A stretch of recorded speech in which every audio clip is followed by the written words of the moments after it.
This is a podcast from the Angel News Network with author Joel Anastasi interviewing Ashtar, commander of the Galactic Federation of Light, as channeled by Phillip Elton Collins. Greetings, beloved humans upon the surface of the planet Earth. We come to you from Galactic Federation of Light. I am Captain Ashtar with other captains present at this time. There are hundreds of our ships encircling your planet as we speak on your Thanksgiving 2022. Many of you are being able and beginning to see us and realize that we are present.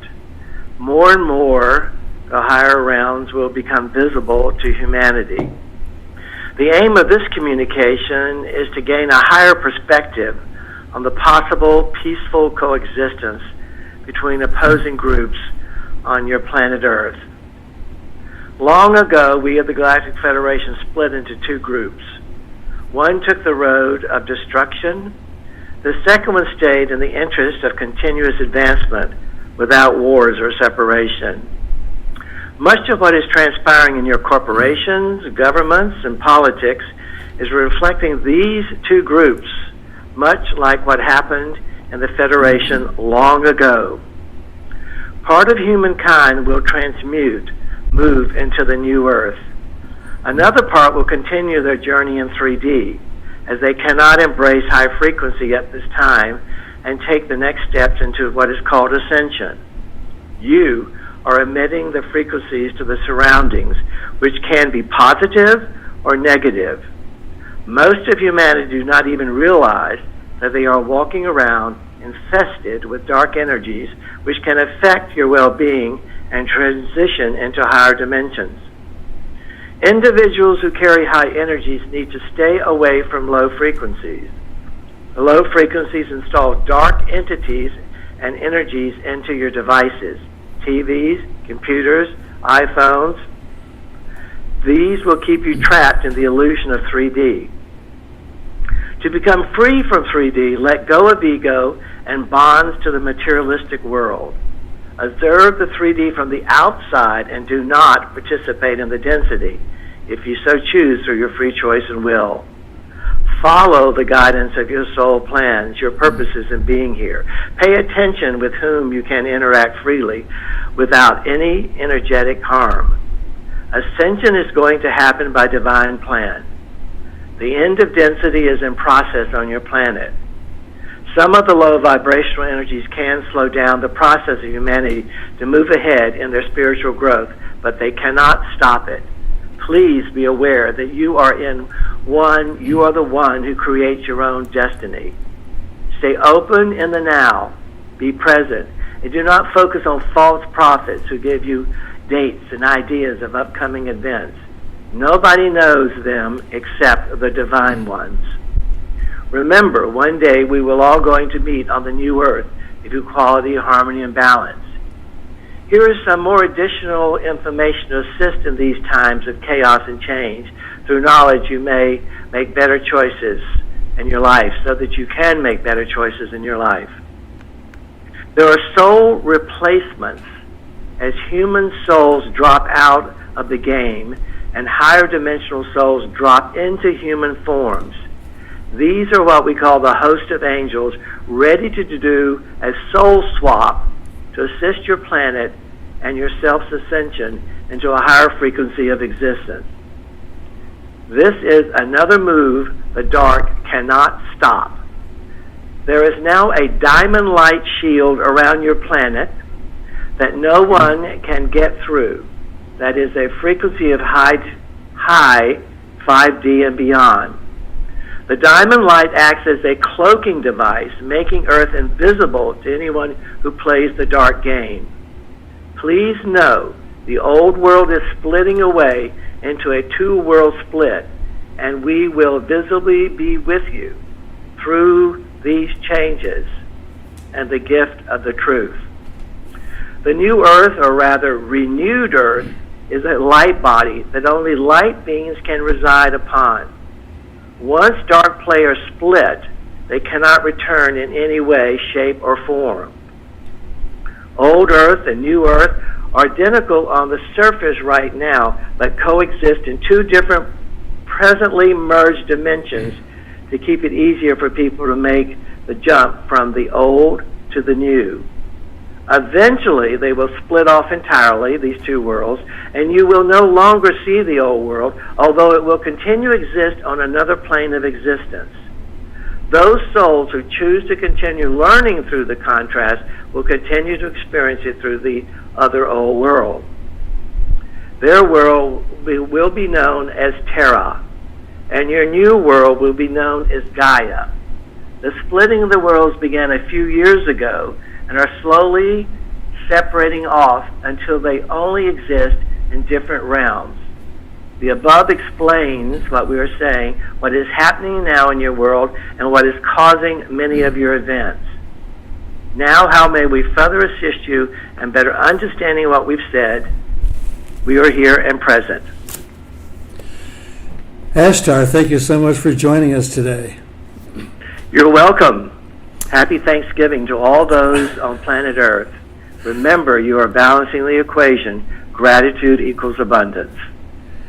Well, I'm glad you started out with, you've ended with that statement, gratitude equals abundance. It was sort of a dilemma to know how to begin our conversations when I was planning for it, simply because I had in my mind gratitude equals abundance, but the subjects I was going to be talking about are sort of painful subjects, such as the continued political conflict and division in the United States and the Russian war in the Ukraine and more mass shootings and killings in the United States, which were certainly not very positive things to be grateful for. But you put such But they are the old world that we are deciding that is splitting from the new.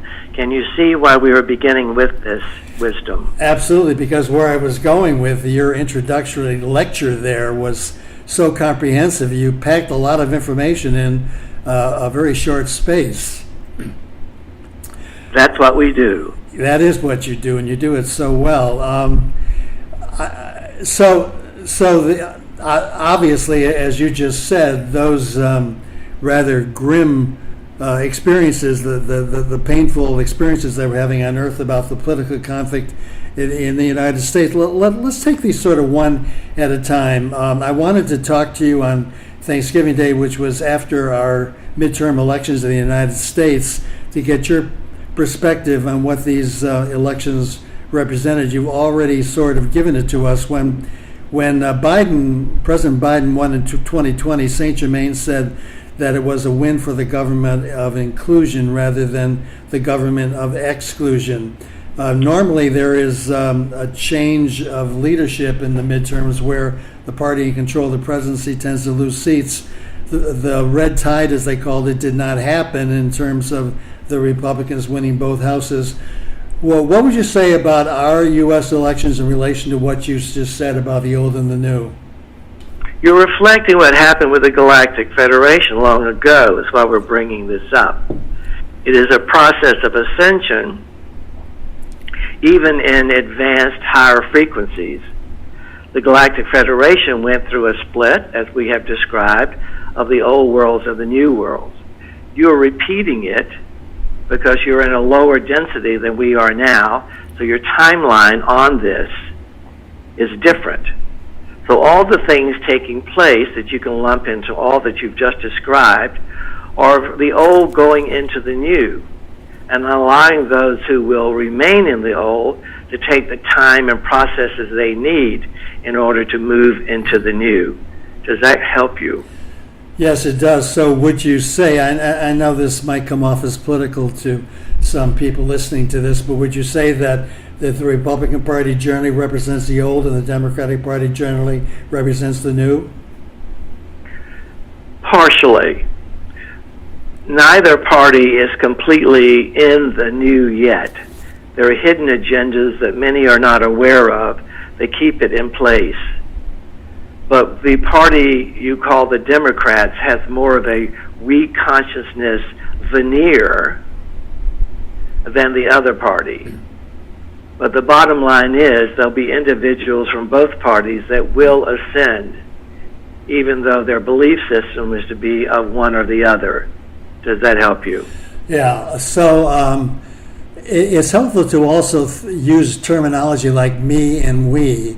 If I were to look at it, I would say that the Republican Party and the conservative perspective is more about me, and the Democrats and the progressive parties are more about the we. And we can encourage you to have a new terminology, the old earth and the new earth, or the renewed earth. Can you see how that helps? Yeah, I think it does, because these old terms sort of don't serve very well, and they also kind of divide people.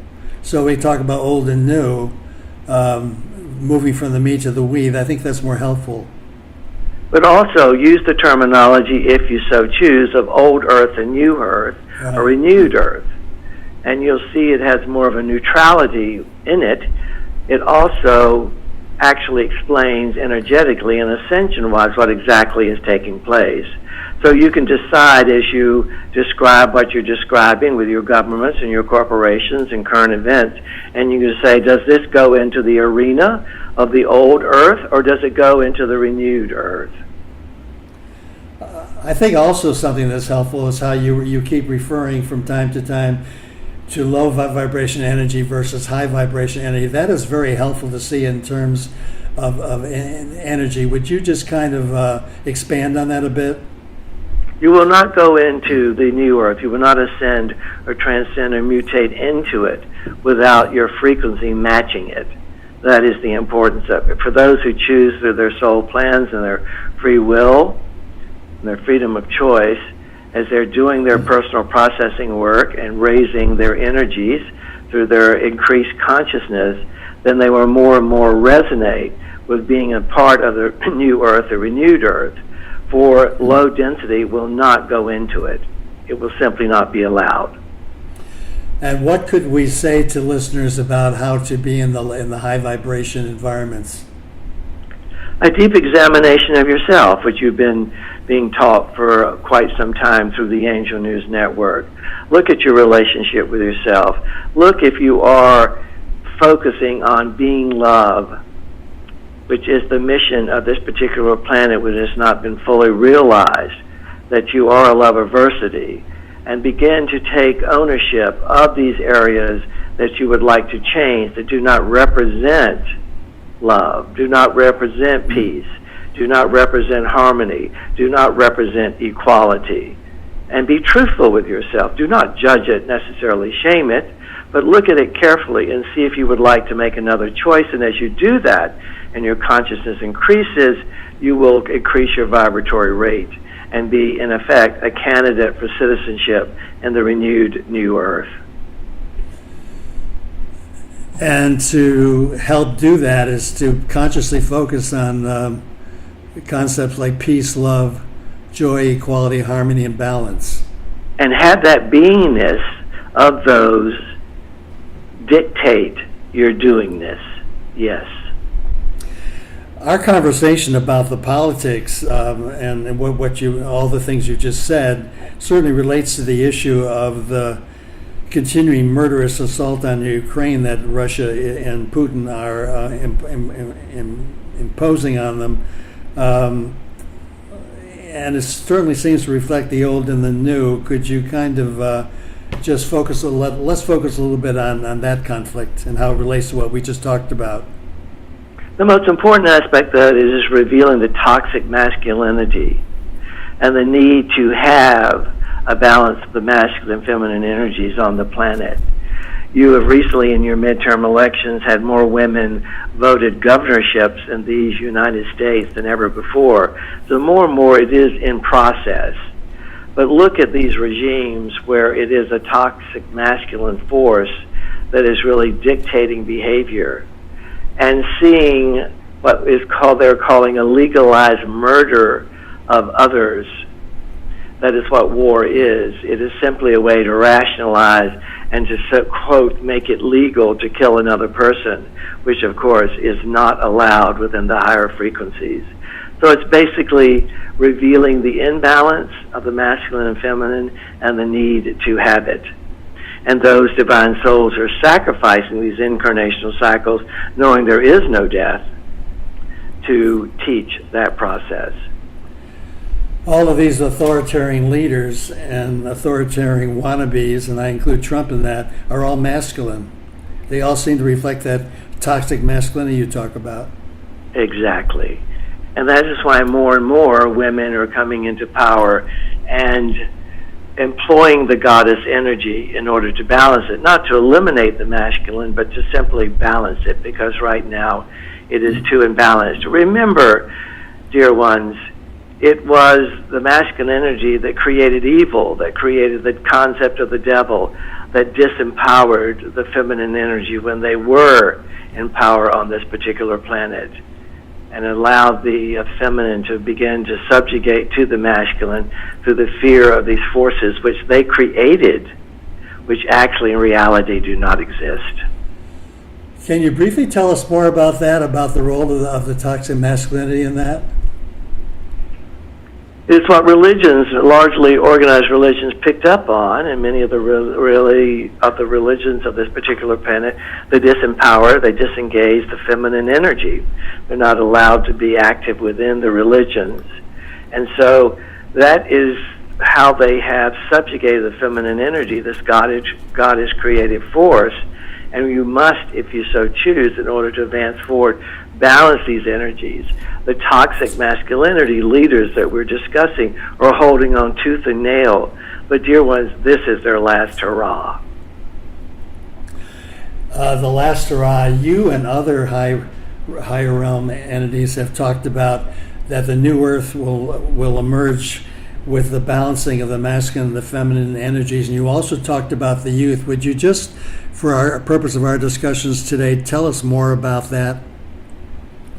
Many of the youth are these souls that have chosen to come in, names that you've given, such as indigo, rainbow, crystalline.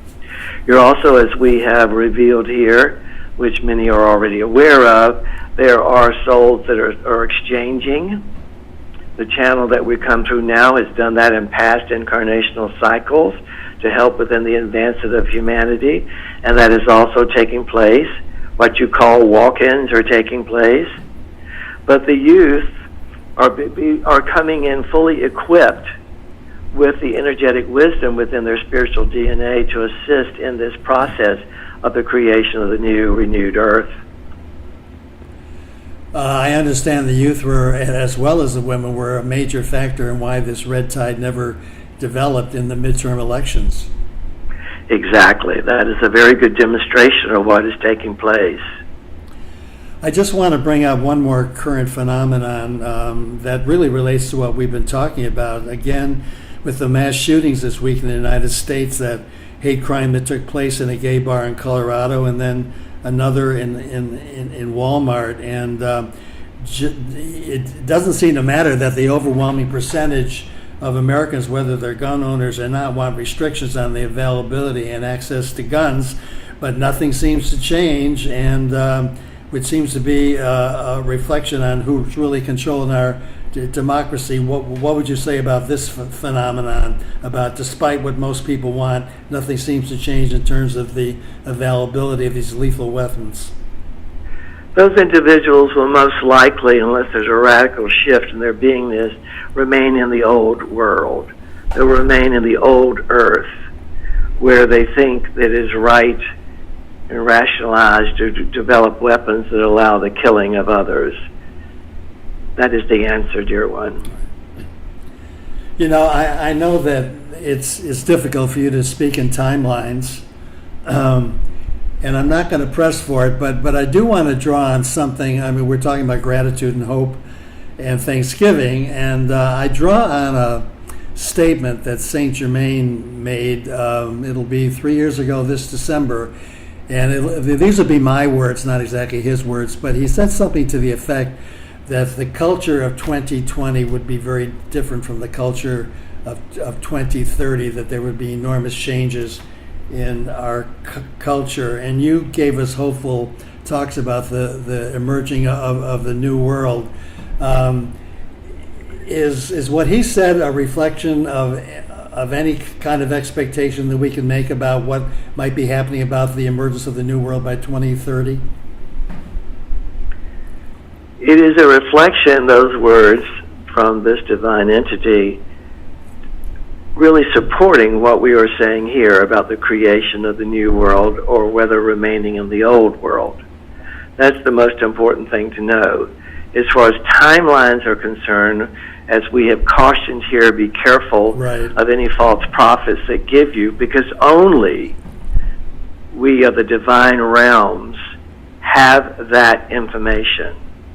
We are not allowed to actually give you the timeline on it because it would interfere with your free choice and will.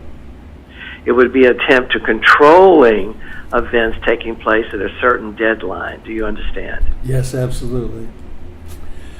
So we choose not to do that. We're not allowed to do it in your language.